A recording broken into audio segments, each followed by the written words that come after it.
કોઈ કહે પણ પ્રભુજી ભજન તો પછી ક્યારેક કરવી તો નહીં હાલે. કેમ? એ કે આ વખતે જુઓ કેવો સારો સમય છે. આવું બધું ક્યાં હતું પહેલા? મોબાઈલ નહોતા, ગાડીઓ નહોતી, આવી સરસ સુવિધાઓ નહોતી. હવે તો જીવનનો લાભ લેવા જેવું છે. આ વખતે જીવી લેવું, ભજન આવતી વખતે કરશું. કારણ કે પાછું તો અહીંયા જ આવવાનું છે. ભલે અહીંથી ગયા તો જઈને પાછા આવવાના જ ક્યાં? આ જ સંસારમાં પાછો જન્મ લેશું.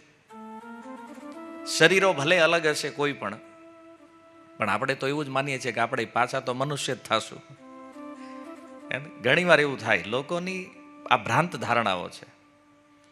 એકવાર મને એક ભાઈ કે પ્રભુજી તમે જે વાત કહો ને એ ખોટી વાત છે. મેં કેમ? એ કે માણા મરે એ માણા જ થાય પાછો. મેં કીધું તમને કેમ એવું લાગે છે? એ મને કે ફોર વ્હીલનું એન્જિન સ્કૂટરમાં ફિટ થાય? એ ન થાય. તો એ કે સ્કૂટરનું ફોર વ્હીલમાં ફિટ થાય? મેં કીધું ન થાય. એનું જે હોય એમાં જ થાય. તો એ કે મનુષ્યનો જે આત્મા છે એ પછી કીડીમાં કેમ ફિટ થાય કયો તમે? સમજો?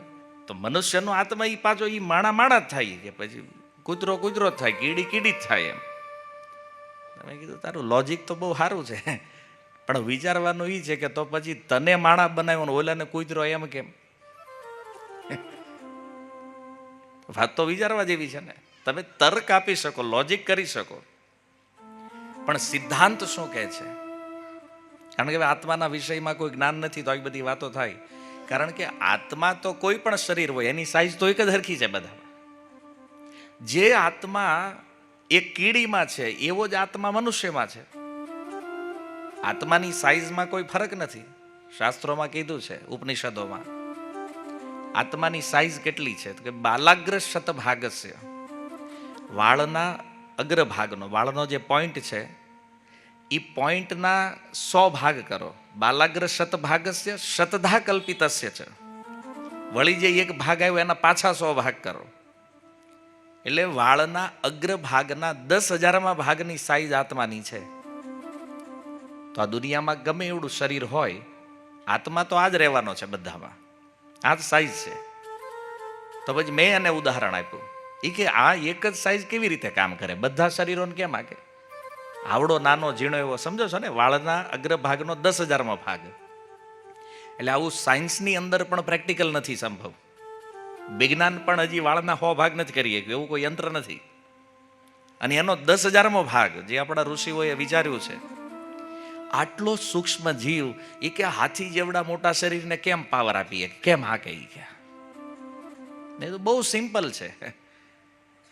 જેવી રીતે એક મનુષ્ય સાયકલ પણ ચલાવે, ઈનો ઈ માણા 2 વ્હીલ ચલાવે, ઈનો ઈ માણસ 4 વ્હીલ ચલાવે, ઈનો ઈ માણસ બસ ચલાવે, અને એ જ 5.5-6 ફૂટનો માણા ટ્રેન ચલાવે, પ્લેન ચલાવે અને શિપ ચલાવે. તો વાહનના આકાર ઉપર નિર્ધારણ નથી કે વાહન કેવડું છે, પણ ડ્રાઈવર તો 5.5 ફૂટનો જ હોય ગમે એ વાહનમાં બેહો તમે. તો ભાઈ ઓલાને એવું થાય ભાઈ સાયકલ આણે હાકી તો ઓલો ભાઈ જહાજ કેવી રીતે ચલાવીએ કે? તો શરીરની સાઈઝ કોઈ મેટર નથી. આત્માનું એ સામર્થ્ય છે કે 84 લાખ પ્રકારના જે શરીરો છે, આ બધા શરીરોની અંદર એ વિદ્યમાન રહીને આ શરીરોને ચલાવે છે, શરીરોમાં કર્મનો ભોગ કરે છે. એટલા માટે એ ભ્રમ ન હોવો જોઈએ કે આજે મનુષ્ય છીએ તો આવતા જીવનમાં પાછા મનુષ્ય જ બનશું.